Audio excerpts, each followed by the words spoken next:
This is Everything is Personal with Len and May. Ladies and gentlemen, boys and girls, welcome to another episode of Everything is Personal. Hey! As always, my co-host, the wonderful Mr. Jon Small. Oh, that's always an exciting introduction. Thanks, Len. Thanks for having me. I am delighted to be here, and I'm very excited to meet our guest, Dr. Ted. Yes, Dr. Ted Achacoso. Did I pronounce that correctly? Was I close? Yes. All right. I did something right. It's as it's spelled, right? Americans Exactly. are such lazy enunciators. They're so afraid to pronounce each syllable of my name. Achacoso. Achacoso. Yes. Where is that? Where are you from originally, or where is that name from originally? That's actually my grandparents are Spanish. Oh, Spanish. Okay. Yeah. And my and Chinese. And someone along the way, someone humped the help. So I'm Philippine and brown. So you have to take a DNA test to find out where the ancestry and all that stuff comes from, right? I have, and I haven't really revealed this in any podcast show before. Right. I guess it's time to reveal it here. Let's do it. The big reveal. The big reveal is that I have actually majority Native American genes. So I had to ask my mother while she was still alive. I said, "Mother, What you fuck? Who'd you fuck?" but she didn't answer me. So something's up with that. But you know what you can do now? You can open up a casino. I think that now. I'm always listen, man. I'm always mistaken. Especially in Canada. I'm being asked for my card because it's a tax-free card, right? I should just use my genes. You can. So now I think, and by the way, I don't know anything about this, so I can be like kind of talking out my ass. But I think you can also have a special cannabis license if you're some Native American percentage of, so you can get a different license for cultivation and everything else that's outside of whatever the state is given. So now you can open up a casino and grow weed. Thank you, John. Perfect timing on that. Yeah, that's good. I'm gonna try to give an intro, but there's so much information on you, and it'll probably take an hour of just giving an introduction. So I know you have the clinical health practice, the health optimization medicine, transcriptions, the neuroscience, the patents, the AI stuff, all the stuff that you've done. I mean, it's so amazing, but I don't think I can even do it justice. Maybe you can kind of give a really quick background overview for our audience. Sure. I have 2 minutes on that. Just the academic stuff. So my undergraduate is in biology. I graduated college at 18. At 22, I was a doctor of medicine. 25, I held faculty appointments in pharmacology and toxicology, in neurology, and in neuroradiology. And I used to say, just like me. Just sounds like my degree. I graduated at 18 from college. I think college at 18. Is that when you graduate? What year did you graduate from college? I was 18 years old. Wow. Okay. I'm sorry to cut you off, but I'm just, it was just the similarities between us were so much that I had to call that out. Keep going. Keep telling us your credentials. Yeah. So I said, I knew pharmacology, toxicology. So I tell people I know how to mix my poisons. And I was a interventional neuroradiologist. So I used to poke brains for a living. I actually at 28, I became a member faculty of Medical Informatics. I was trained by the guy who started the whole field of medical informatics globally. And my research there was on, of all things, consciousness and artificial intelligence. I started consulting, becoming the science and technology consultant for some major investment funds at 30.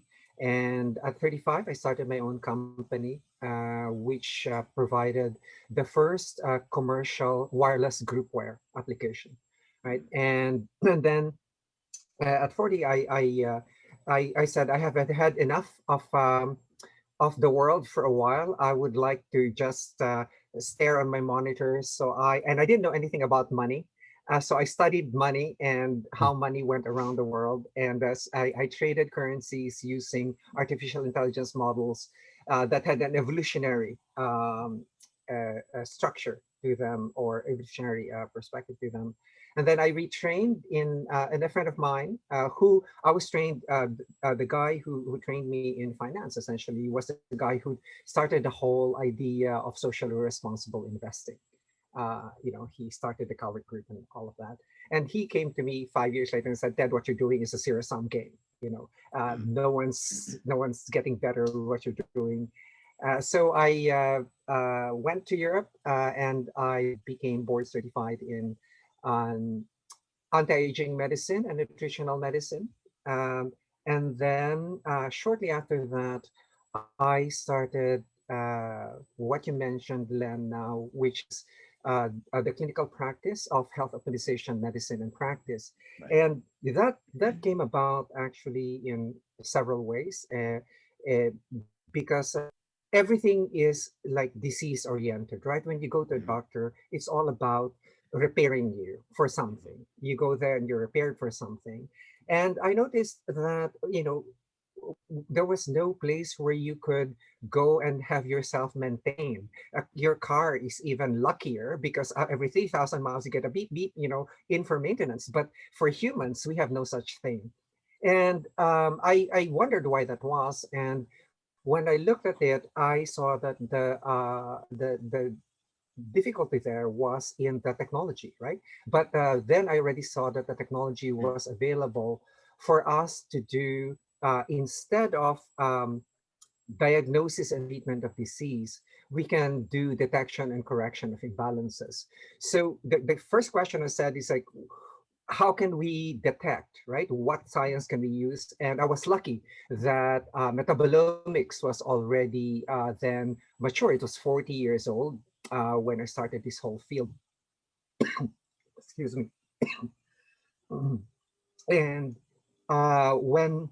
when I saw that you could now, in medical biochemistry, we used to just memorize, here's your Krebs cycle. And that's it, right? But now you could actually measure the vitamins, minerals, and everything else, the levels. And so my analogy of it is like, it's just like a car, illness medicine, where I came from really is disease oriented, meaning they will do diagnosis and repair of things, right? And then and I don't blame them for being that oriented, right? Because we didn't have the technology then to do the detection and correction of imbalances. And that came later. And but so it's very hard to make a shift, right? Away from disease and into health. But I said, if we are going to make a dent in healthcare at all, we should move the needle away from disease and into health, right? Right. So, so when I look at that, everything was like basic science. And I remember, one of the first modules that I did, because I started a nonprofit organization to teach practitioners on how to do health optimization, is one of the first modules that I did, of course, aside from clinical metabolomics, was the mitochondria. And I was trying to get, continuing medical education credits for it. And the crediting organization said, no. I said, you cannot get any credits for that because that's basic science. It's as if basic science never advanced, right? Right. And it's sort of like, this very well, because, for example, the endocannabinoid system was just one of the great discoveries of the past 30 years, right? Right. And I told Len during a prior conversation that one of the funniest things that I ever encountered was lecturing to a group of high power physicians a couple of years ago, and they all thought that marijuana was just being smoked. It is just like it's just like that kind of mentality exists within the illness medicine community because they're not exposed to these new maintenance modes. And the way to think about it is suddenly we have a way to say that our tire pressure is getting low, right? Or your windshield washer fluid is getting low and needs replacement. It's kind of like saying, hey, your alpha lipoic acid is getting low, your vitamin B1 is actually low, etc. Before we used to fight, is vitamin E good for you? Is this hormone good for you and that hormone good for you? No, you can measure those now, right? And you could put them in a balanced state. So what do you mean by optimal? Optimal is, hey, when you were between 21 and 30 years old, right? And I base that on actually hormonal values. But by age 30, your testosterone actually starts creeping downwards.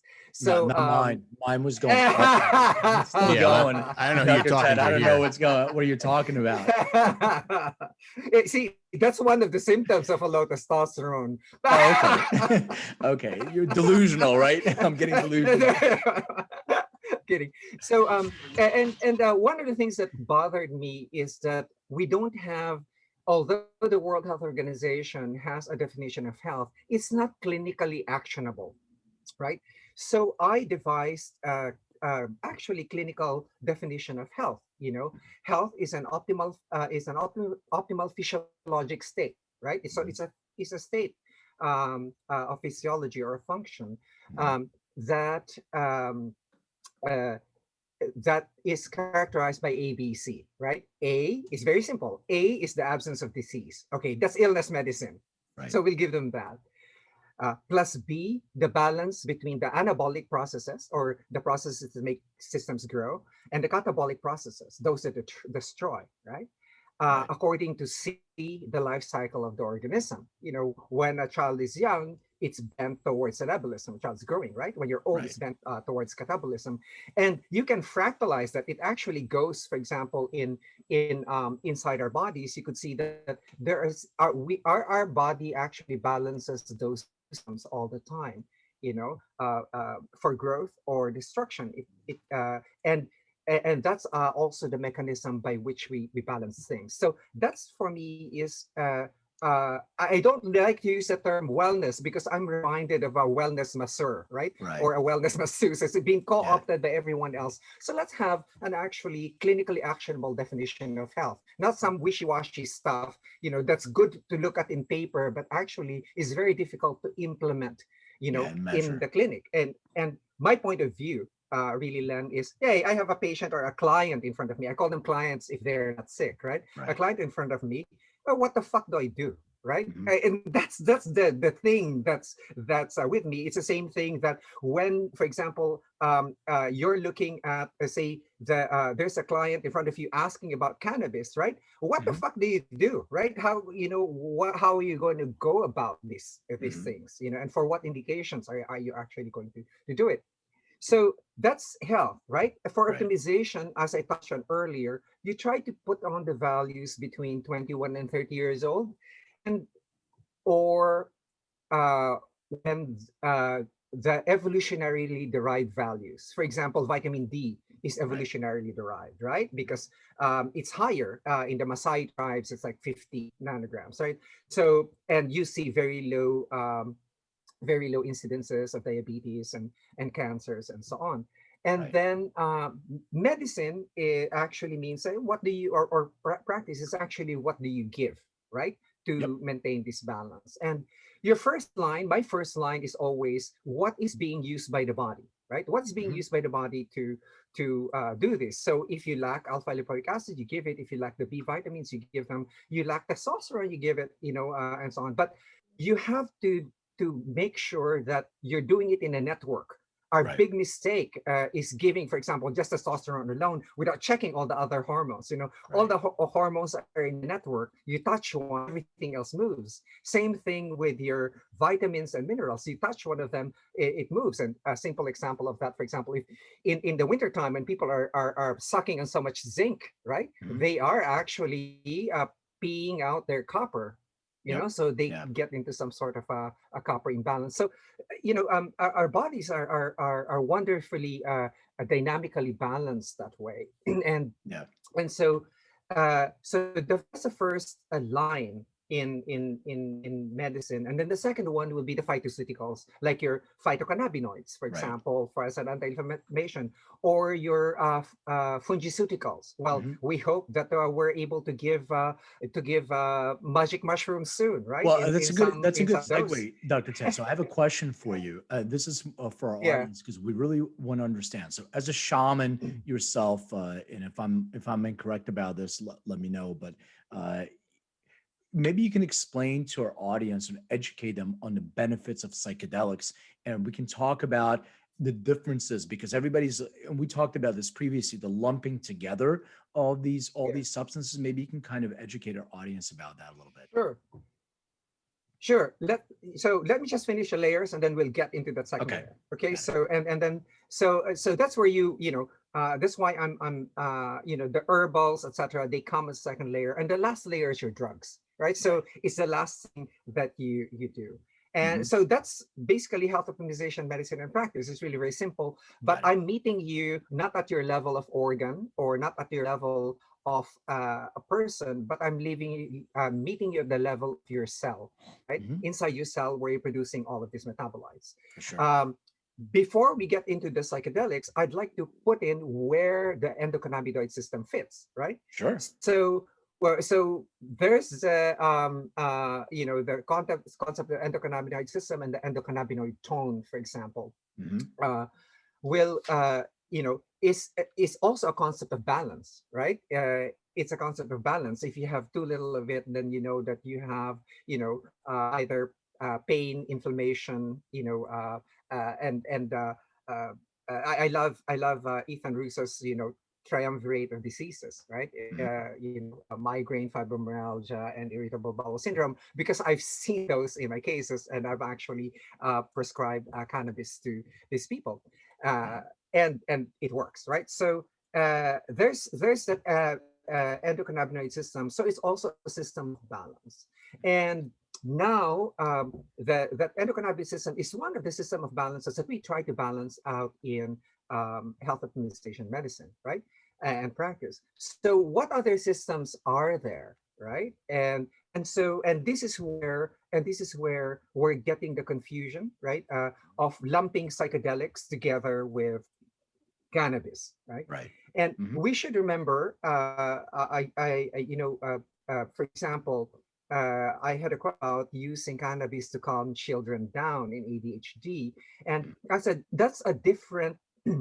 Let's just say the I think the simplest way to look at it is we have different lock and key systems, for different systems in our body.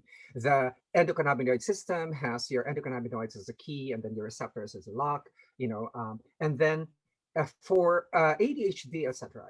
That's basically has something to do with attention and learning. That's more on the dopaminergic system, right? Right. Dopamine Mhm. is our basically evolution gave it to us as a way to learn, so that it's pleasurable to learn, and therefore it's the one that is hijacked by drugs like cocaine, right?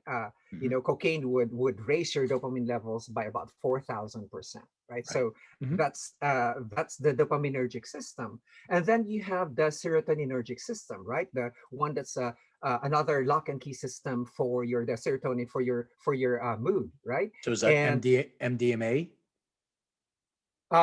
MDMA is actually by a different mechanism, but let's just say it raises serotonin and Serotonin levels. and not much of dopamine, but serotonin. But Serotonin it levels. does it in a does it in a different way, right? Got it. Than the traditional lock and key mechanism. Mhm. But the serotonergic system, like the 5-HT2A receptors or the locks there, is where the classic psychedelics are actually working.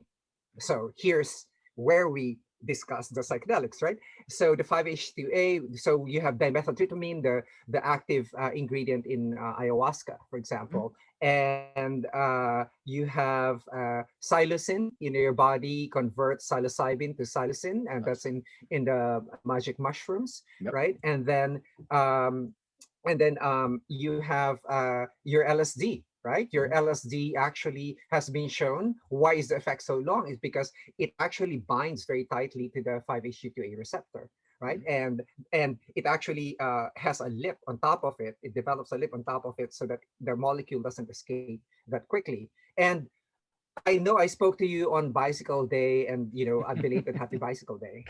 Yes. But people don't know what Bicycle Day is. Give everybody.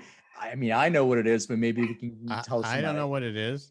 Bicycle. It's the day before. It's the day before 420. Oh, 419. But do you know what it's about? Dr. Ted can tell you, since we're talking about acid and psychedelics. Well, it's when Hoffman took his famous bike ride on acid. Yes. So we know that for a fact that it was 419.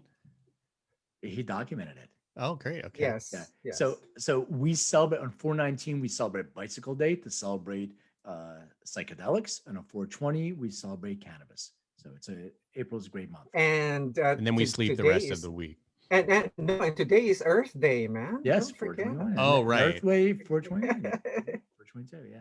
Hey, it's a lot. We are all creatures of the earth, man. Absolutely. From LSD to being creatures of the earth. It's fantastic. Absolutely. It's all connected. So what these keys are to the locks? So she said that the locks are these serotonin receptors, like the 5-HT2A receptors. Then we are actually what they do is actually raise your serotonin levels, right? To a high degree, and that's where most of their effects are coming from. You could see this, when we first developed drugs like Prozac. These are serotonin reuptake inhibitors, right? They're selective serotonin reuptake inhibitors. They prevent the degradation of your serotonin, right? The reuptake. Yeah, absolutely. So that was the original one, and then but this one are actually agonists, meaning they will actually bind. They are it's like if you have an endocannabinoid system, right? You have your endocannabinoids and you have your exogenous cannabinoids via your medical stuff or your phytoceutical stuff, right? So those are exogenous. So these are like your exogenous serotonin agonists, right? That you take, and so these are ones that are bound to produce all the psychotropic effects and so on, and again, my favorite saying is that the only difference between a drug and a poison is the dose. So I like that. So and so people seem to conflate this all of these psychedelics into like the cannabis, etc. And I think the way that I had separated them that makes it clear to people is that they belong to different systems, right? So for example, there was a parent asking me about using CBD for ADHD, and I told her, no, that's actually belonging to a different system, right? A different lock and key system. You might want to consider something else there, right?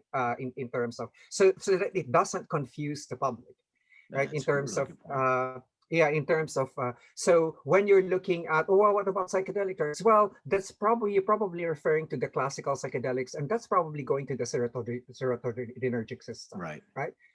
And so what about GHB? Yeah, that belongs to the GABAergic system. That belongs to the system of Valium, right? Yeah, Valium is one of the top 10 selling drugs until now, and that belongs to a different system, called GABA. GABA is the major inhibitory neurotransmitter of the brain. By the way, in metabolomics, we are able to detect neurotransmitter levels, right? Or it's correlated. Whereas before you had to drill a hole in the skull and then do a brain biopsy and do an analysis of neurotransmitters. Now we can have a correlative. Yeah, now have a correlative test. We could see the relative, the correlated levels of your neurotransmitters in the brain based on your levels in urine and um, in your platelets, right? So. Yeah. So that's the lock and key system of psychedelics, right? So it's a different system, and it's easier to think of it that way. Of course, it's more complex than that, but sure. In order to make sure that we eliminate the confusion, is that these are different lock and key systems, and before you start mixing them together, you have to take a look. Although these systems are interfaced within our body, they interact dynamically. You could actually take a look at these systems, and then you can decide exactly where you're playing with, right? What system you're playing with. Although the more experienced users will actually on say they don't call it bad trips anymore, by the way, Len. They call it challenging trips. It's all a journey, Dr. Ted, because I feel if somebody has what you said, a challenging trip, they just have some more shit that they need to work through. That's kind of how I look at it. And speaking of, we were talking at a previous conversation, you just brought up ayahuasca, for instance. So are there any and I know I'm sort of all over the place a little bit because my ADD is kicking in, and you're providing so much information to our audience. It's so great because I have so many questions. So I'm trying to home in on what I want to ask. But you mentioned ayahuasca, and you're talking about anti-aging and some of the things that you're working on. How does DMT relate? Does DMT relate in any way to anti-aging, or what would somebody want to consume DMT for? Okay, DMT, as you know, is active, is the spirit molecule. And I did tell you of my funny story when I was presenting health optimization medicine and practice to a group of practitioners and including doctors, right? And one psychiatrist asked me, he said, "So Dr. Ted, you have a very simple model of health optimization, which is the detection of subtle toxicities and borderline deficiencies, right? And putting them into balance." I said, "So how do you include spiritual health in your model?" And I said, "Well, that's really very simple. DMT is the spirit molecule, right? And so that's just a DMT deficiency syndrome." Much like us, you have a okay, that's good. Much like us, you just have a clinical endocannabinoid syndrome, right? But anyway, what's happening, I think, is that. So I don't mean to interrupt, but just for our audience, just so they know, it's tryptamine is what DMT is. I just want to make sure that everybody understands what the acronym is for. Go ahead. Yeah, it's one of the tryptamines actually in pical, phenethylamines I have known and loved by Shulgin, and pical rather, tryptamines I have known and loved, one of the things that's in there, you brought up a really good question on DMT because it also mirrors with the issues with cannabis, right? So on the one side, there are the naturalists, the side of the naturalists that say, okay, we should take the whole plant, and what it has to offer, along with the terpenes and the, and the flavonoids and so on, right? So that's the naturalist point of view. And then there is the purist point of view that says, I really, like me, since I am more geared towards pharmacology, I would like to know exactly what these molecules do, the way Sasha was doing it, right? He wanted to know what these molecules do. So there's a group. That's Sasha Shulgin. For our audience, just so you know, Sasha Shulgin. Not my daughter. My daughter's name is Sasha, so it's not her. It's Sasha Shulgin, just to make sure. Alexander. Okay. Exactly. So what's interesting there is that when you take it out of and take it as a molecule like dimethyltryptamine itself, right? Then they smoke it, right? And it's a very fast onset. It's only about 15 minutes or so. What it used to be called is called the businessman's lunch or something. But it's a very intense experience. Yeah, it's very so intense people experience. understand. And yeah, so what I did was I actually developed since when I took it, I took it with you know this better than me, Len, but my cytochrome P 450 enzymes are not very good at degrading. Hold on one second, So, Dr. Ted. I just want to interrupt. I'm sorry to interrupt you for 1 second. I just want John to. What time was that when Dr. Ted said, "I know something better than he does"? Just mark that down, Okay. please, because that's a very, very important thing in my life. 30 it's minutes. A big accomplishment. 30 minutes and 15 seconds was you. a major moment for you in this podcast. Thank you. Go ahead. I really had a very bad, not very unpleasant experience. I could not take anything back from basically a natural journey, right? Because I could not really unbind the monoamine oxidase inhibitor very quickly from my system, and so I was vomiting a lot, etc. I knew what the experience is going on, and it's really quite intense. But I said, if you want people to do this, there has to be a better way to do this gently. And for me to remove the cultural baggage or stories, it's not baggage, cultural stories that go around with it. Right. And of course, many people hate that, right? Because there are purists and there are actually those naturalists, right? And both of them have their point of view. You can go and have the experience with the shaman, etc.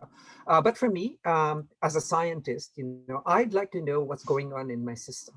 So I went around and searched for something that would give me a reversible inhibitor of the liver, right? Such that when I take DMT, the DMT is not actually degraded quickly by the body, and it gives you a relatively comparable experience that is cleaner, right? And you could control the milligram dose. Of course, that was not done here in the United States. That's illegal. So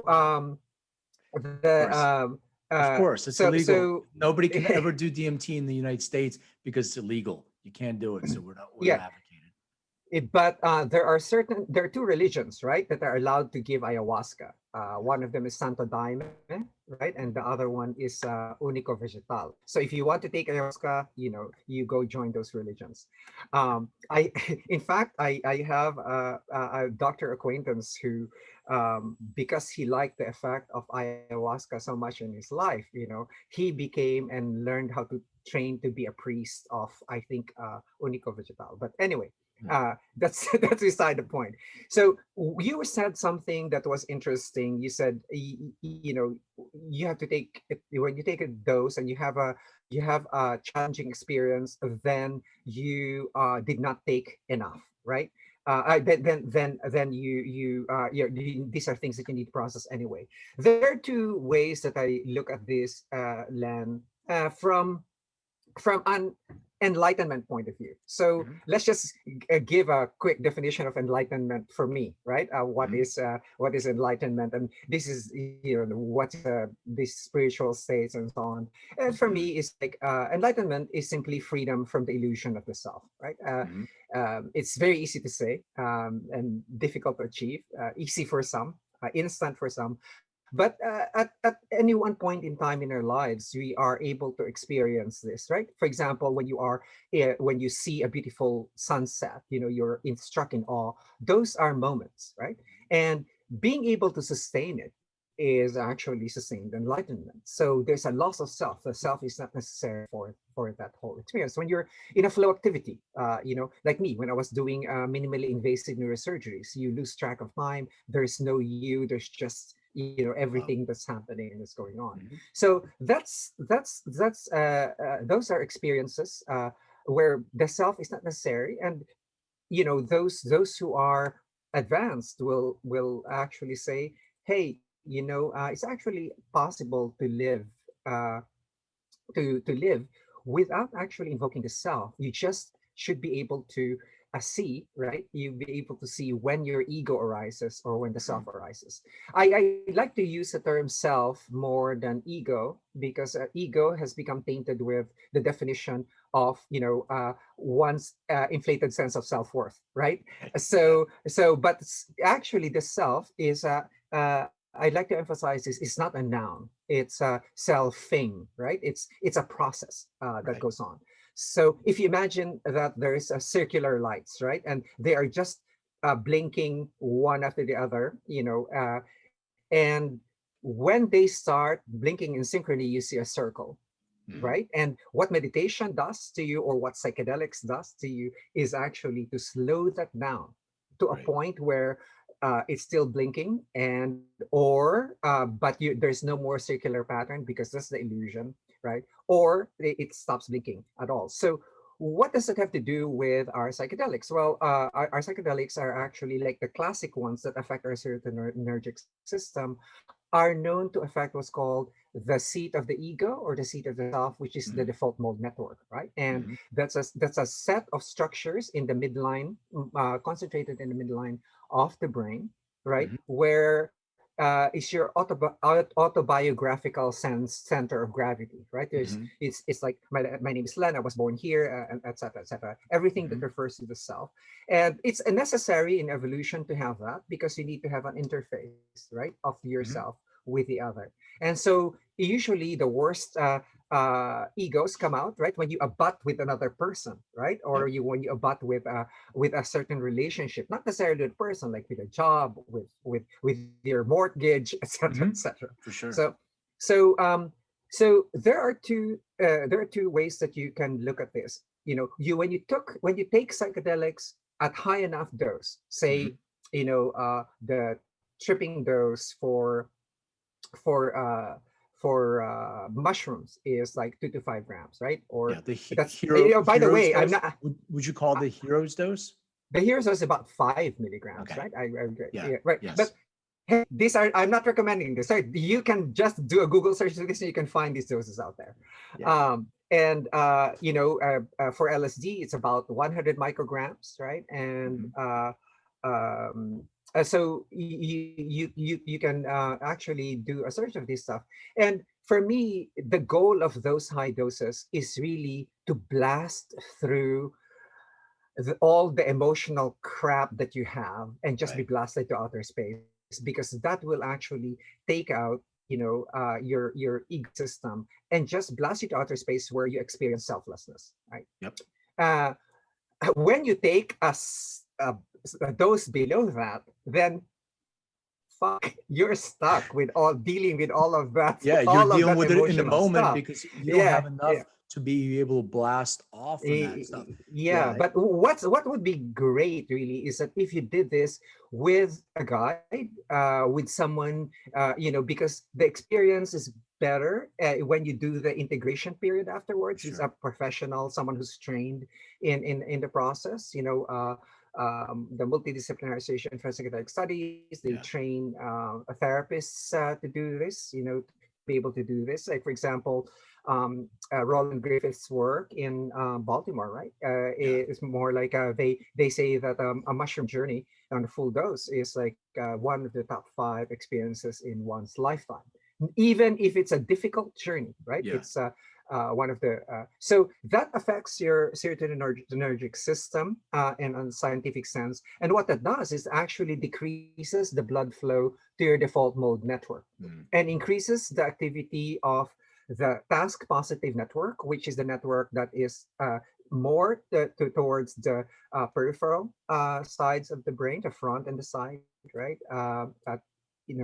And you could see that those connections actually light up. But they're like Robin Carhart Harris, his famous the famous diagram snapshot that was taken, right? Before psilocybin, especially in depressed people, right? The psilocybin is very the default mode network is very noisy. Is because like oh poor me, fuck me, blah blah blah blah blah, all their anger and stuff. So that's the default mode network. I can talk about depression because I know what depression is. Like, I have a depressed person. I experience depression actually myself. So that necessitated medication, by the way. Yeah, well, there are biomarkers for that too. We talked about it previously. So some people can understand they have those predispositions, to depressive state too. And then there's also exogenous forms of depression, right? Absolutely.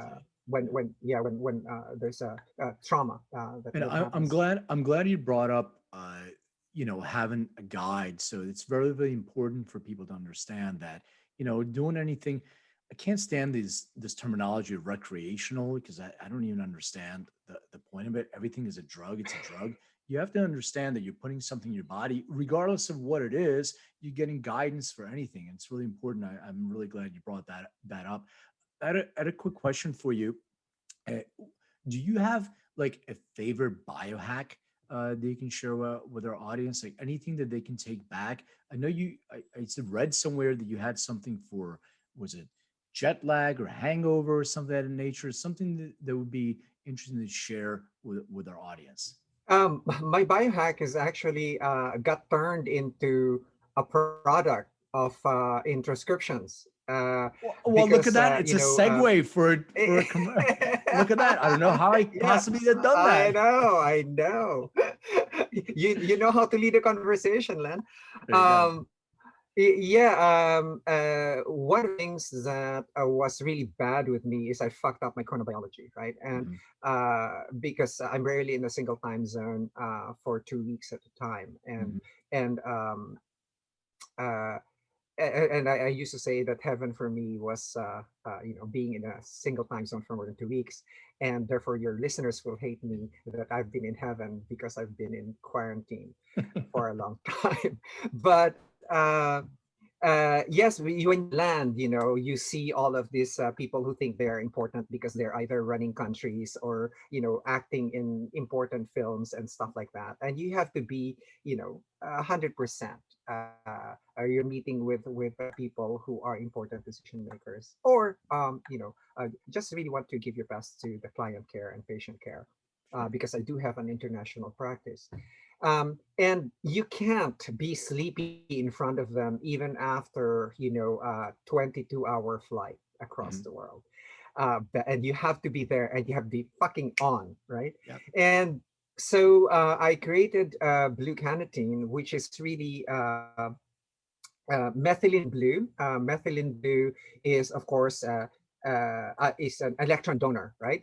It turns your tongue blue. It's an electron donor, so it can be used to supply electrons to for energy production, especially in the neurons of the brain.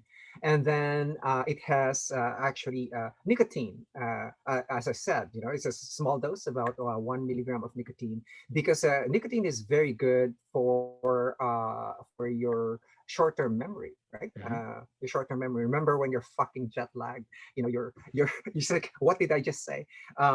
So it's very underrated because there's so much fear around it because of the whole thing about cigarette and cigarette smoke, right? But it's just like the psychedelics that are being studied now, etc. Everything is really dependent on the dose that you take and how frequently you take it, right? And then it has,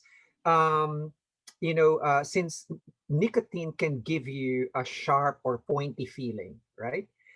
I put in CBD in it because CBD has been shown to actually inhibit the degradation of AEI, right? Anandamides. So it removes that pointy feeling, right? People think that he's putting it for anti-inflammation. Actually, no, it's actually to round out that pointy feeling that you get from nicotine. Right. So this nicotine gum that you buy, they make you feel on edge, because that's the effect. But you could actually mitigate that effect by putting in some CBD.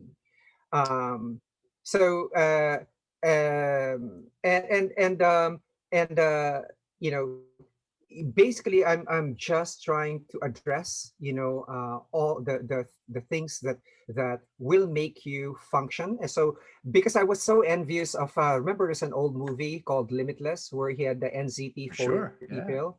I said I want to feel limitless for at least 3 or 4 hours, and uh, and sort of like, yeah, this is okay for me. It's Yeah. good enough, right? I like to Is take it when I'm going on a hike. Like when I really don't want to, I don't have the desire. If I take the Blue Cannatine, it gives me a little bit of a boost. But I just got to make sure that I don't drink. Like I usually drink a lot of coffee, so Yeah. if I don't, so I don't mix it together. I got to make sure that I just, Yeah, well, because the other ingredient there is caffeine, right? It there has you go. 50 milligrams of caffeine. Exactly. And Exactly. it's a buccal troche, so it's Yep. like a lozenge, but you have to stick it up between your upper gum and uh, cheek, right? Yep. Yep. And that's because the absorption there is towards the base of the brain, and so Right. the effect would be Subliminal buccal more absorption. more immediate. And the thing about it is that you could actually cut it into fourths, right? I am a lightweight when it comes to my own product. I can only stand. Now you really tell me that I can 1/4 cut of my into product fours. at a That time. makes sense. I'm taking the whole thing. That's why. It doesn't- No, you Dose, can you're cut right. you Dosing. can you can cut it into fourth because of the dosing. Now, methylene blue is important. People actually ask us. That's why we had our second product, Just Blue, Mhm. and that's because people were asking us for just methylene blue. They didn't like the nicotine. They didn't like the Right. CBD. Right. They didn't like the caffeine, so we developed it for them.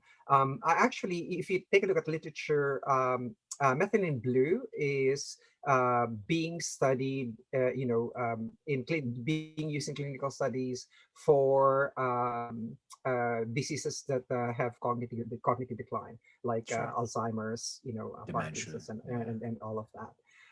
But the other thing that's important is that you have to realize that methylene blue is also an MAO inhibitor, Yep. right? Yeah. So it will raise your when you take it, like you take it whole, it will raise your serotonin, dopamine, Oh yeah. and your other monoamine levels in your blood, right? Aside from the fact that you get a blue tongue and I love that. I love mild the blue green tongue. and and mild green pea. I, I, So t- I tell people, I tell people I'm taking the blue pill, and they're like, "Oh, you need no, it's the other blue pill, not the one that John is thinking about. It's the other one." um, Sorry, I yeah. just took it. So I just want to say, I mean, our audience is getting such an education. Before we move on to our questions that we ask, I just want to say, I heard a rumor or I read somewhere that you are either the smartest person on the planet or one of the smartest people on the planet. Can you confirm that rumor? Is that true? Well, let's put it this way. Uh, let's put it this way. When when your security agency says a dossier on you, there must be something important about you, right? Well, I think So it's IQ, right? Isn't it the highest? Then you have the highest IQ of something like that. yes, it's actually it's measured by probability, right? It's a 1 in a billion. Wow. So Wow. I'm actually thinking that seven of those, since there are 8 billion, right? So seven of those are probably Chinese, right? Probabilities, and then some Indian too. You got to get Chinese and Indian because that's where you have You the know, highest we population. we don't know each other, and there are many different ways of measuring it, right? Yeah. Especially now that the tests are not just by because you cannot really separate the cultural Right. context of the test, right? Yeah. And so there are many tests now that try to do this differently, and so on. And what types? There are different types of intelligences and so on and so forth. So I don't give a lot of stuff to it, but I used to suffer, Len, Yeah. from it because one of the things that I remember my mother telling me was that I was very, very impatient as a Wow. child. And she was teaching me how to create. She was a tailor, right? Aside from being the sort of like the accountant for the province where I grew up in, you know, and she would teach me how to make a pattern for myself. He said, if if you like something bespoke, you should know how to do this. Right. And it's all math, right? And geometry to do that. And I told her when she came to my lesson the next day, she said she started repeating the lesson yesterday. I said, Mom, you already told me that yesterday. And she looked at me and she hissed. She said, you know what? She already knew it. She said, when you were younger, and I was only 12 at the time. So when you were younger, he said your classmates were on the ABC, only at the letter C. You were already seeing the letter Z, and you were very bored, right? Yeah. At the whole thing. He said, but you have to be patient for everyone else to catch up. Yeah. I can relate. And I understand exactly what you're talking about. It's so us being too smart for our own good. but we just dropped Dr. Ted's IQ by a couple of points just by being on the show, I think. Yeah, sorry about that. You might have to take some of the blue.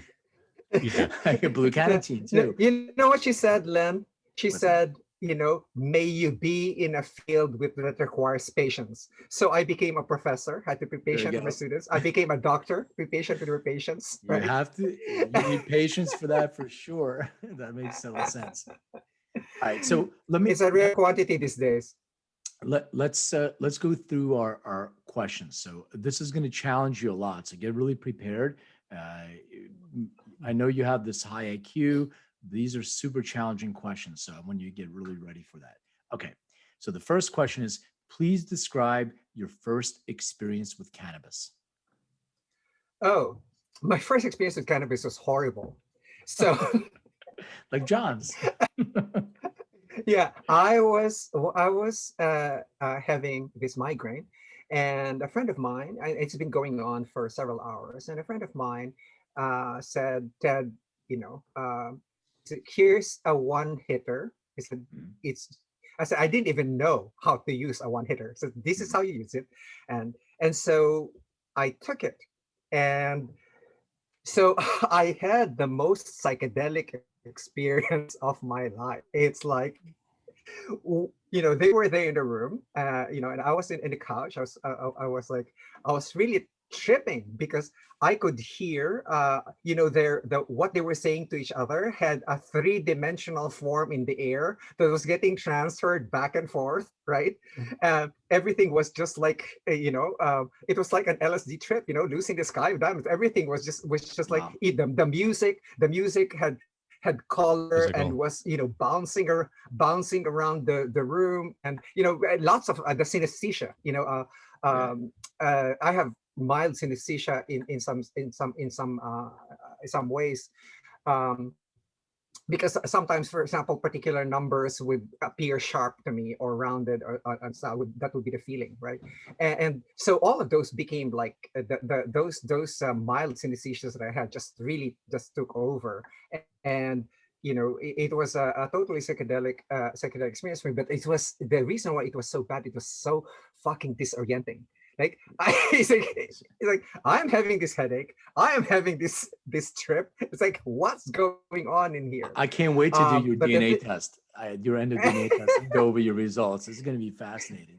But the thing is, I couldn't contain my vomiting, and right after, during that particular episode, I had to throw up. So I heard that I didn't know that you have to. Yeah, you have to put capsaicin, right? Rub capsaicin in your belly or something. It depends. I mean, we can talk about it at different, but it depends on what's causing it, because there's vagus nerve stimulation that sometimes triggers like cyclical vomiting syndrome and things of that nature.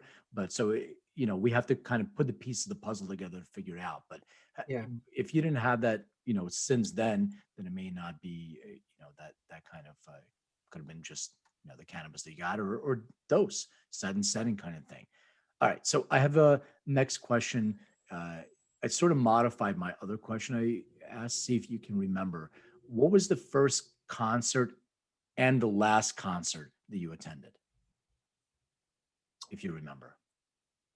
First concert and the last concert that or maybe most memorable, if you don't remember. Len, I have a confession to make. Yes. I hate concerts, and I don't go to them. Okay. What about your go-to album or music? Like if you like to, relax, what is that music? What is that album or genre of music that you like to go to?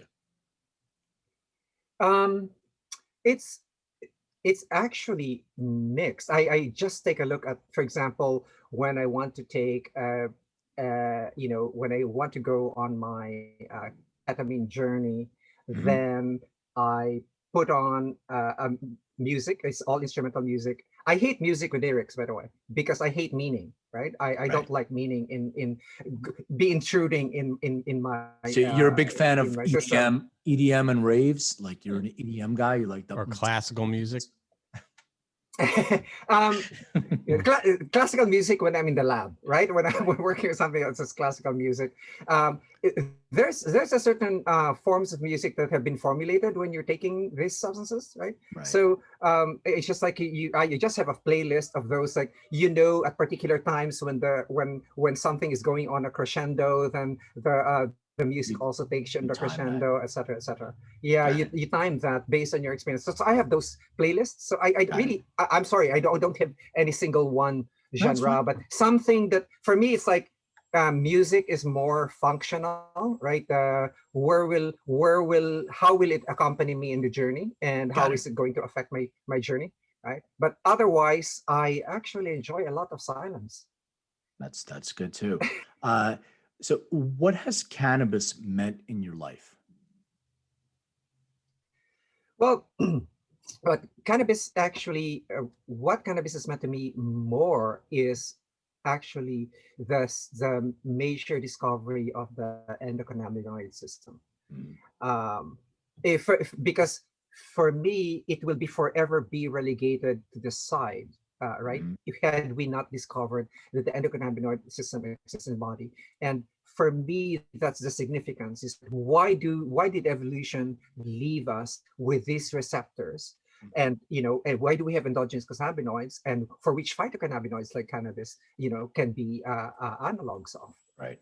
And that's very important. And for me, it's like, what does it balance in the body? What adaptive significance? What is the adaptive significance that allowed us actually to live? Right? What survival value did it Yep. contribute to us? What adaptive value did it contribute to us? That is the significance to me.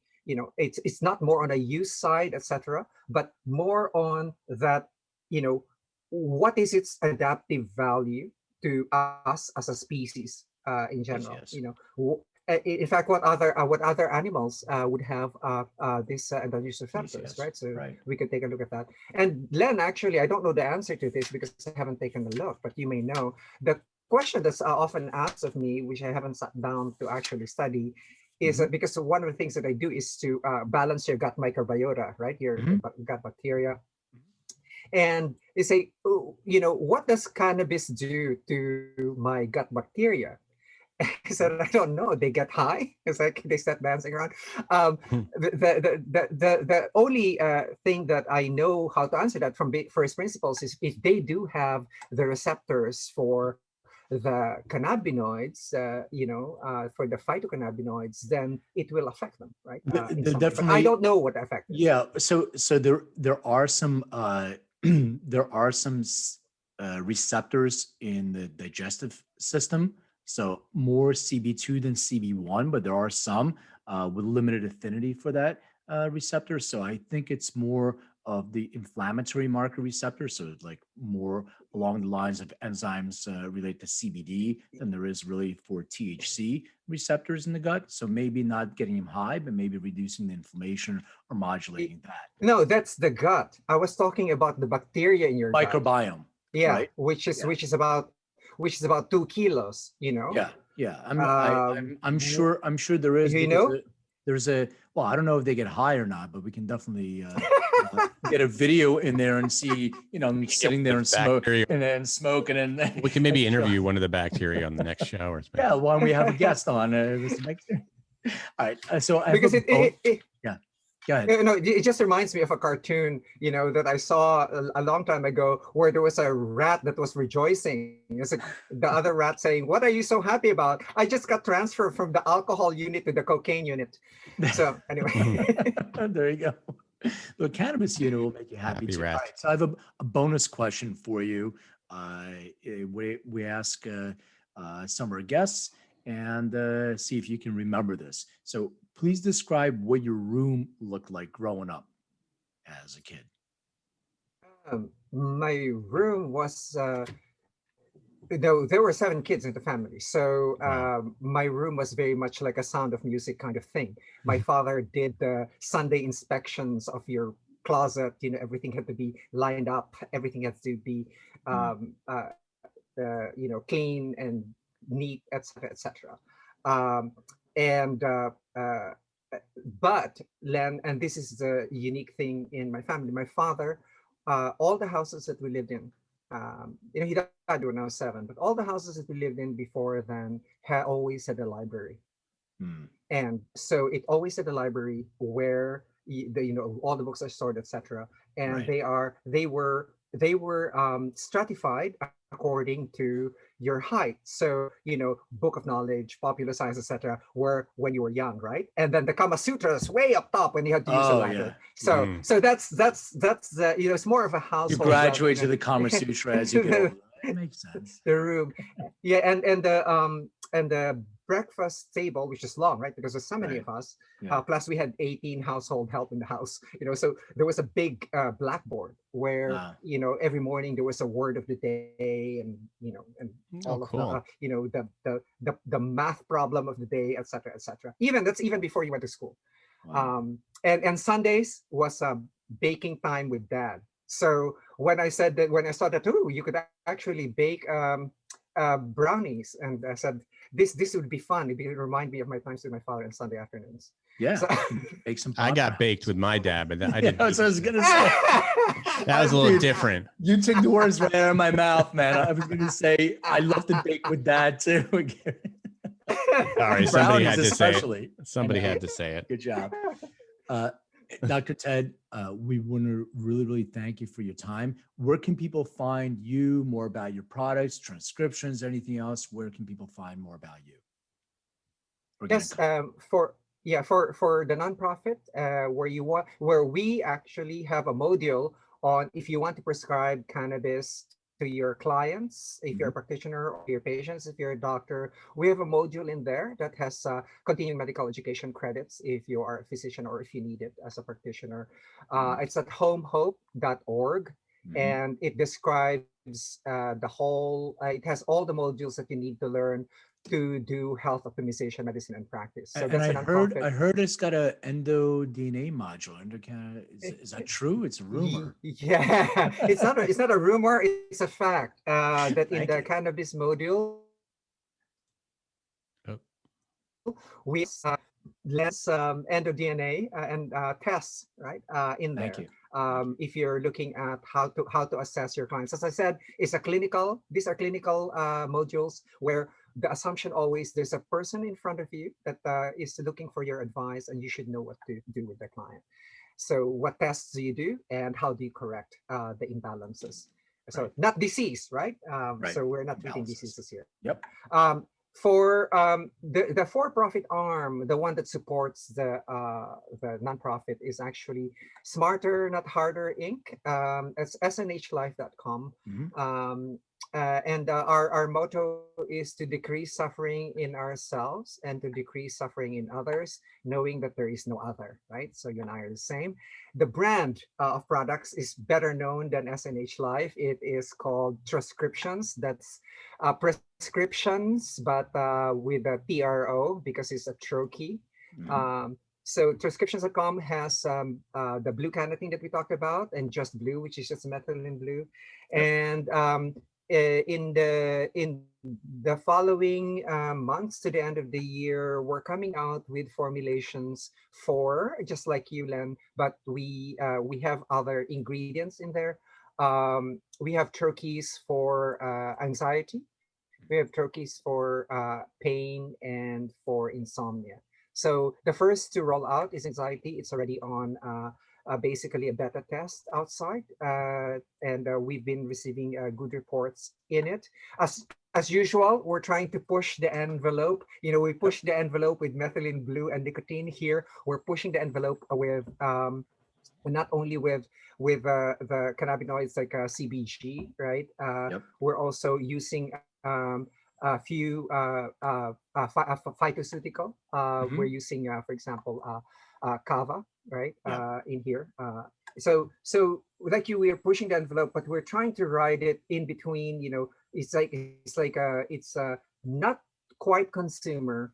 So that this is physician formulated. It's like, because we see these cases in the context of health optimization, right? Absolutely. We need to have a way of being able to quickly relieve pain and anxiety and insomnia. For those who are in Asia, I started the whole health optimization medicine and practice over there over a decade ago. That's as proof of concept, and as a proof that practitioners can actually earn money from it. It's biobalanceinstitute.com, right? And a metabolomics laboratory in there that I also push to be created is metametrics.com. So people can find me there, but probably mostly they know me from prescriptions, right? Because the blue tongue is sort of like the signature. That is true. That is true. Dr. Ted, I mean, it's like, I think that I just got at least 1 point of IQ added to mine just from this conversation, because it's so educational.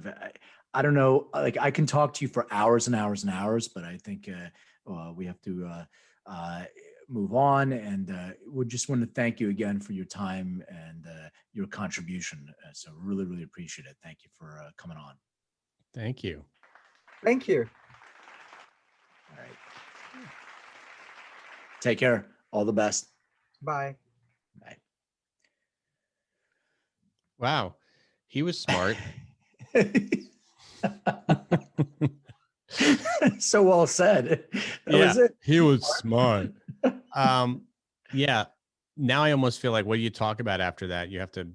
I know. Sound like an idiot. By the way, tell me about your experience with the blue tongue. I was doing a little Google search. If you guys go to the Blue Cannatine website, you'll see this woman that has a blue tongue. It's like the thing. Have you tried it? Yeah. So I tried it. So I was on Boomer Anderson's podcast. He invited me as a guest, and he's affiliated with transcriptions, and he's like, we hit it off, and he's like, I'm going to send you some stuff.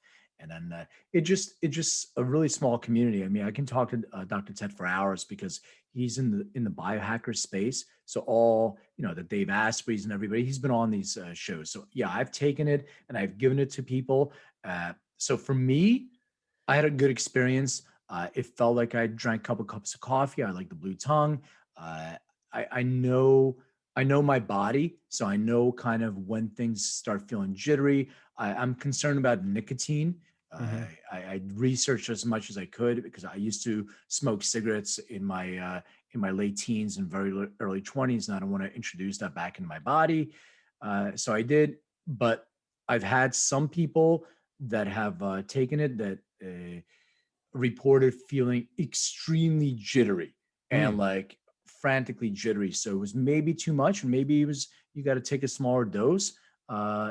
Once again, everything is personal, hence what we do. So but I all right. The experience was you had me at jittery. But it sounds interesting, and the blue tongue is certainly a nice novelty, because it's cool, man. That's They actually stumble on that by accident, because they were doing it. They didn't want, like, the blue tongue became a signature, but it wasn't supposed to be. They were like, oh man, but we have the side effect that's a blue tongue. And then when people started going, with the blue tongue, I'm one of them. I did that thing for them too. And then they have a bunch of biohackers and celebrities that do the same thing with the blue tongue. So, Josh Holland, who was on our podcast before, Boomer, all these guys were, we all tried it and do the blue tongue. But yeah, I'll give it a shot, man. Well, I think I have some at home. I'll send over to you. So what do you think? So we have like maybe 15 more minutes or 10 more minutes? What do you think we should do? Well, we have a Have You Heard, which will. Oh, we do have one. I have one. Did you want to talk about the best concert you ever went to in your life? I do. I want to talk to you about a few best concerts. I don't know. Okay, so this is the topic. The topic is best concerts. Wait, that's the wrong sound effect. I love your sound effects. Sometimes I don't know if Dr. Ted appreciated the sound effects. He was kind of like, what the hell is going on? I didn't know I was coming on a morning radio show. I thought I was coming on a serious scientific program. I'm playing like Snoop Dogg. He's like talking about advanced, and I'm like, yeah, his IQ is so much higher than ours that, you know, it's like pedestrian. It's hard for him to like come down to our level and our exactly jokes. But anyway, so you want to talk about best concerts? I want to talk about best concerts. Well, it's so many, and it was so difficult for me to do. So I have a list of a few, and I'll explain them, and I'll make it really quick. And I don't know if you have some. You can jump in. A few that I could drop. So let's go back and forth. Okay. So I'll give you my first best concert. So my first best concert is Desert Trip. So Desert Trip, they called it Old Cella. Mm-hmm. It's the Coachella for old people. It's a like That's funny. I've heard Stagecoach. I've never heard Old Cella.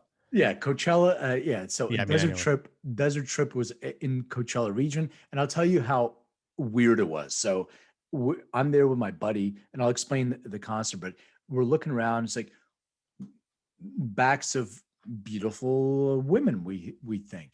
And like, oh man, these like older looking guys are with beautiful women. They turn around, and it's like dads with their daughters. So I was like, oh man, it's like guys my age and bringing their daughters. Yeah, it's not good. What kind of music is it? Old Cella? So I'm going to explain. So it's 3 days. Mm-hmm. So the first day was Bob Dylan and the Rolling Stones. The second day was Neil Young. Yeah, Neil Young and Paul McCartney. Okay. And the third day was The Who and Pink Floyd or Roger Waters. Yeah. So yeah, that was. Are they like handing out Viagra in the crowd? Like, what's going on?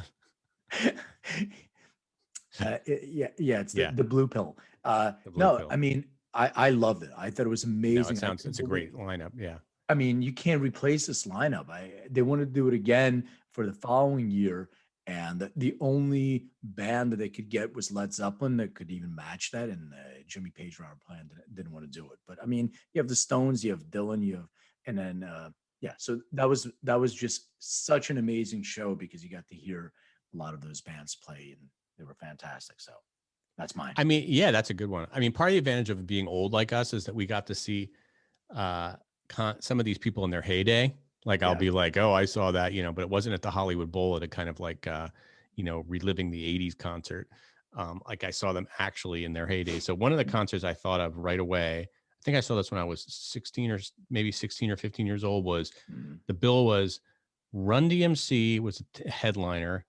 The opener was Curtis Blow and AJ, his DJ AJ. Okay. And then the midliner was the Force MDs. I don't know if you remember the Force MDs. Of course I do. Is it FRESH? Fresh. Yo, that's fresh. Yeah. So, and that was the jam back in the day. So that was really cool. I saw that in White Plains, New York. And the only thing I really remember from that concert, other than being the only white person there, was that that at one point Run DMC were rapping and somebody unplugged the turntables and everything went. I just remember the look on Run's face. He was really pissed. He's like, plug that shit back in, man. I mean, the fact that it was just on like one power source. It's just so funny that these are the most memorable because I have a memorable concert too, like and I'll give my hip hop concert, but it's the ones because I saw so many concerts. Like before COVID, I would probably see 2 a month, and plus when I was at Tower Records, I saw tons of concerts. And there's so many festivals and stuff, but it's these things that something goes wrong becomes memorable. So I remember I went to see Billy Idol at the Viper, and we're in LA. The Viper Room is on Sunset. For those of you that don't know, it's one of those clubs, the one that River Phoenix, died in front of. But famous. So yeah, Billy Idol comes out, and they start playing "Eyes Without a Face," which he probably sang at least 1,000 times. Let's say. Right. They're playing the music, and he's like, "Fuck! Does anybody remember how the song goes?" He was so blasted, he completely didn't remember the lyrics. So I have a video of him actually singing the song from somebody's iPhone in the audience. That's crazy. I'm like, fucking classic. I will never forget this. I want to have what he's having. Maybe he's having the blue tongue pill. The opposite. That's so blotto. I've had that dream so many times where I'm up on stage supposed to perform a thing and I completely don't even know what the song is. And everybody just is like, you don't know the lyrics of that song? And I'm like, I still have that dream. Anyway, so it was fine. He was living the dream. Oh, he was great. Billy Idol is amazing. Another concert I remember was the Clash opening for the Police at Shea Stadium. That was pretty cool. That's very cool. And then I'm going to skip, but a more recent concert that I really enjoyed, and it was like literally maybe a year before COVID hit, was, and you might have seen this concert at the Hollywood Bowl. Sting and Peter Gabriel. Yeah. Did you go to that show? I did go to that show. And I loved that concert. It was great. And I saw Sting at the Grammy Museum. The Grammy Museum is always an amazing place to see a show because it fits 100 people. And it's by invitation only. Like, that's what I'm saying. I mean, there's so many interesting shows. I mean, the reason that the Sting and Peter Gabriel was so good is because they started singing each other's songs. Like when Peter Gabriel was singing Roxanne and then Sting would sing like Shock the Monkey or whatever. It was just so cool to hear them sing each other's songs. And they had like a funny banter. And well, that's what Neil Young and Paul McCartney did. So Neil really? Young joined Paul McCartney on stage and they were singing Beatles songs together. And I was like, what the fuck, man? What's going on? Yeah, that's too good. I can't believe I'm seeing this kind of thing. It's the same thing. Like there was a band in LA, they were called Camp Freddy. And it was like Dave Navarre from Jane's Addiction, Matt Sorum on drums from Guns N' Roses, and all these guys were playing. And whoever's in town, they'd show up and they do covers, and they usually do it around Christmas. So there's two shows. The one show where Ozzy came, and it's always at the Roxy, also on Sunset, small place. And Ozzy played, Sabbath songs with the band, with Dave Navarro, and in front of you can reach out. And it was just an amazing thing to have them in such a small venue.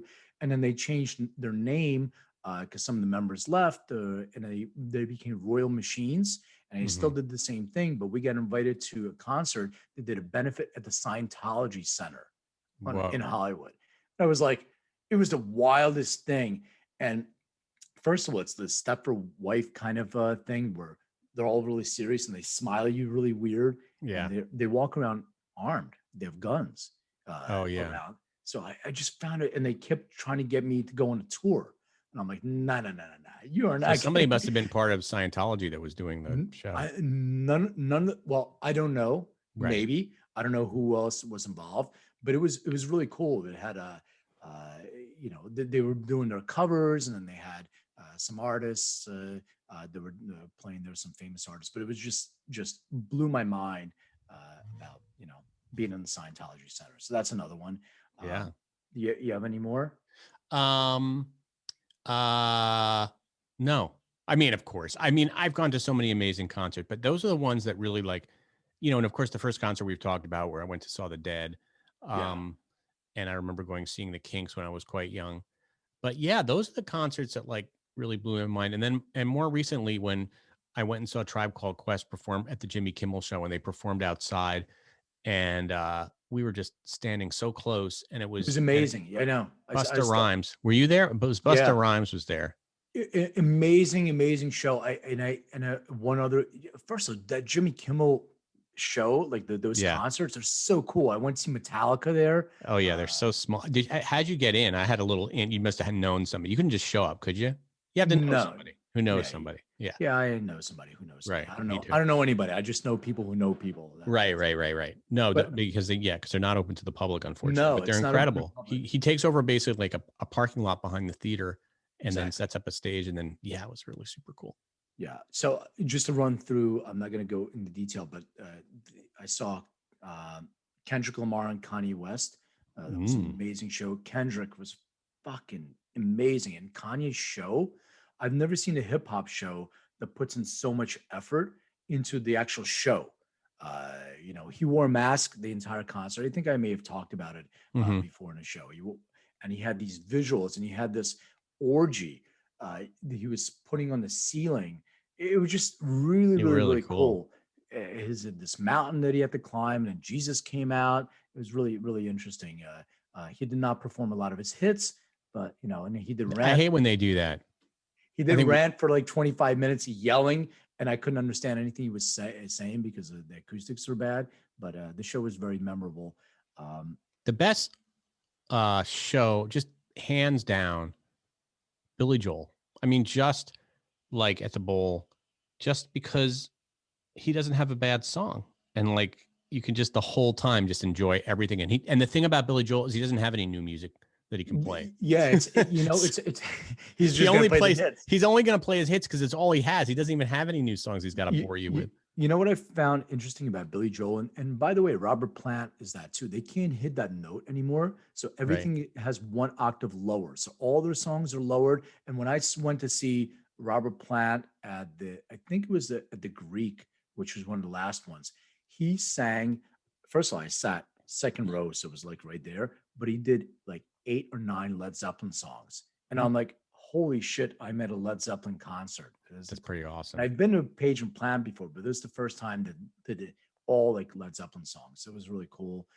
But yeah, I think Beastie Boys in Cypress Hill in Florida, which is in a really small club, was really cool because I got to hang out a little bit. Guns N' Roses. Heard that story. Yeah, Guns N' Roses at Olympic Stadium in Barcelona. Nice. Just going because I was in Barcelona, and my girlfriend at that time was like, "Hey, Guns N' Roses are playing. Let's go." So well, if we're gonna show off, I did see you two in Tokyo, so that was pretty cool. Well, then that's way cooler. But the U2 shows that they put on are just spectacular. The last one at the Forum was really cool. And I think like there's so many, but Lollapalooza, if you really go back to that, I mean, to see all these bands in one venue, and there some of them like Alice in Chains and Pearl Jam or Rage Against the Machine. I saw the show where the Chili Peppers stood naked on stage. Like those kind of shows. Those are the best. I went to I remember seeing Rage Against the Machine at Lollapalooza. Basically, Lollapalooza is lithium on Sirius XM, right? It is. It's all the songs. And Perry. So I remember my first Lollapalooza. It was in Philly. It was so hot. My friend actually stole a big block of ice from a cooler and put it in his head, and actually it was melting. So he had the ice around his neck, like in seconds. And I was trying to catch somebody, and I turned around, they were crowd surfing, and they fell and kicked me with a boot in the face. So I had a big boot print on my face. So that makes you fit in a Lollapalooza. Exactly. Yeah. I mean, that's like sort of like a standard outfit. All right. Well, do you want to go into, hold on a minute. Do you really want to, are we quite ready for?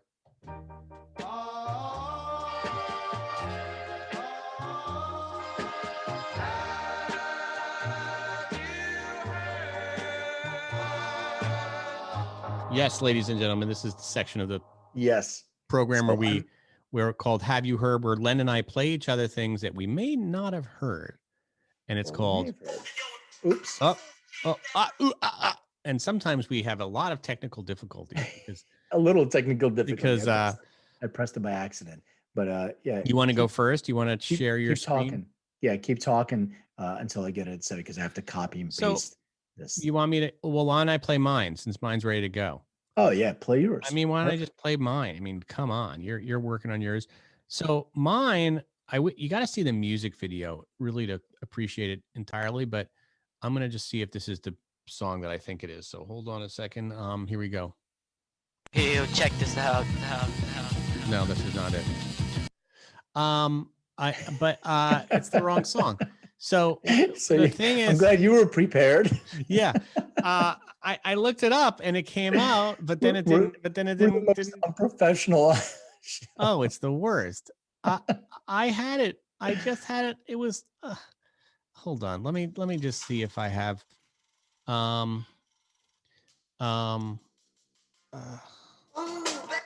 Here you. Right. This is live. This is live.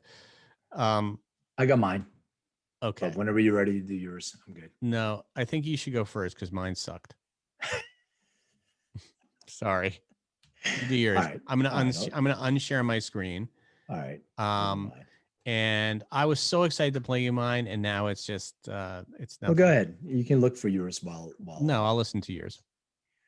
All right. So I'm gonna share this. This is and see what you think, and I'll give you a little bit of background.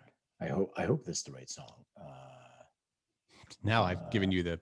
Okay. Yeah. Now I'm second guessing myself. Okay. Good.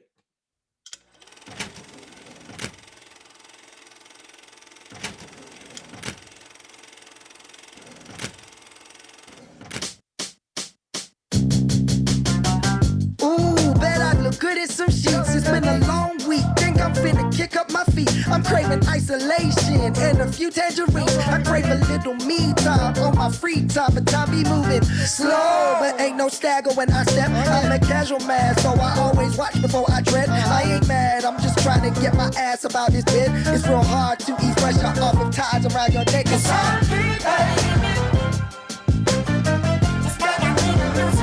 shut up. It's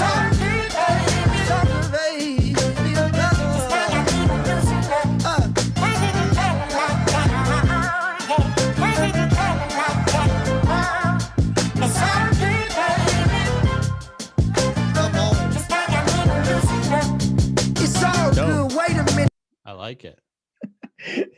So the reason why it's Sam Henshaw. Yeah. And he's a British rapper. And the reason why I like this, I've been starting to get into British rap and I want to get into grime. I don't know if you know grime or not. I don't know grime. Yeah. So I'll play it for you next time. But I was listening to so much grime.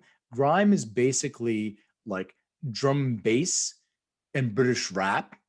And it's really like its own unique art form. But it was so intense that this guy came up and I was like, wow, it's sort of a throwback to that, the funny kind of rap, the, what do you call it? So you're telling me. What's the dude's name?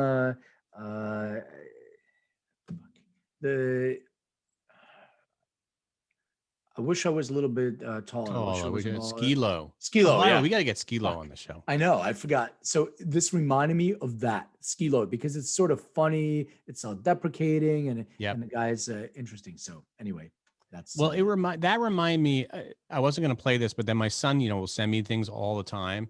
And I just remembered that he sent me this. And in the vibe of British rap, you might like Pete and Boz. Do you know them? Boz. Here, let me see. I'm gonna play a little. I'm gonna play a little Pete and Boz for you. And that's the deal. And I love when my computer plays ads. CarPlay, Toyota Care. We'll talk over the ads. We make it easy. Toyota. Let's go places. Cut this part out. Okay, here we go. Yeah, you know me, son. You know my face. All right. You know my name. It starts off with a rapper who's not. 9, 1. It's Rory. Yeah, I'm fast forward. Local shops, I didn't get it. I'm up beyond till I cut face. They know the patch got so shave. Careless drillings, blood still think about the drink keep spilling. Pouring a pint on a Friday night. We don't want school villains. Couple yanks try buying the UK style, but it's fine. I can't dodge no bullets. I wrap my chest in a Kevlar vest. Got an Arsenal down in South, got a pig farm out in West. So just drop one check, fly down the M25, no stress. Yeah, you know me, son, you know my face, you know my status. So just shut your mouth or put your face on the front of the papers. You got my number, I got the deals and I got them flavors. First of all, grow next door. These guys are about 8 years old. I'm a local hero, and I'm talking to town, and I'm I'm known to the gabbers. I think if you go a little bit deeper into the, you know that guy is only 35, right? He is, right? Life. He just had a really, really hard life. I mean, this one. Hold on, I'm just going to just show you these guys. These guys have so much flow. I'm just going to show this one thing to you. And this everybody, sentence is grammatically correct, and but it's wordy. Look at these guys in the studio. With a skate from the pinkies rolled up, that's for the drop last week. And a couple of shots in the knee, cutting up deals in the business meet. She like me, she want me, she wanna come round and bunk me. Pull up to mine in her husband's car. She want me, she need me, she wanna come round and I mean, these guys are 95 years old. That's so funny. Is it really them? I don't know. Really maybe them, right? It isn't really them. How could it be? It's too good. It's got to be, right? But it's got to be them, or it's got to not be them. No, it's them. It's them. Yeah, they're fantastic. Anyway, they have flow, and they're so much respect. This is a lot of the theme of this podcast today is old people, and I just want to say that's why I'm wearing my Alice Cooper shirt. Really? Yeah. I'm wearing a shirt that my kids call. They said that's the biggest dad shirt I've ever seen. And then I told them, yeah, well, when I was standing online in the dispensary, the guy at the guard told me, I like your shirt. And then they're like, yeah, well, how was he, like 80 years old? And I was like, yeah, he actually was. No, my shirt says, don't push me because I'm close to the edge, which I've shown you before. And that is a shirt that just gets mad love among anybody over 75 years old. Anyway. All right. Well, that was an interesting show. There was a lot to digest. It's almost too much for audience. If you need to take a nap after this show, I understand why. Take a Blue Cannatine, or did I say it right? Blue Cannatine, yeah. Or Blue Cannatine. I think I need one today. After, yeah, it's intense. It's intense. Fun. Hey, yeah, it was fun. It was fun, brother. All right. Yep. Next week we got even a lot more in store for you. I'm gonna get on the Skilo tip. Got to get him on the show. Yeah, I wonder if he smokes. I wonder if Skilo smokes the low. He must smoke a little low. Everybody. I know that he's friendly with Be Real. So maybe we can use that contact. All right, my friend. All right, people, subscribe, please. Add comments. I mean, we have so many people that are reaching out to us. Please continue to do so. Really, really appreciate everybody's support. Thank you all, and. Yeah, I'm going to send you out with a big bong hit. Awesome, man. And if anybody wants my book, go to Amazon and type in Making Cannabis Personal. Pre-orders are coming out now, so please do that, and I'll that's a whole other issue. We've got to bring you on this show and interview you about that show, about that book. There it is. Cannabis is Personal. Making Cannabis Personal. Oh, sorry. Well, everything is personal. Making cannabis personal, particularly. Yes. All right. Well, peace out, and we'll see you all on the other side of the next night. Bye.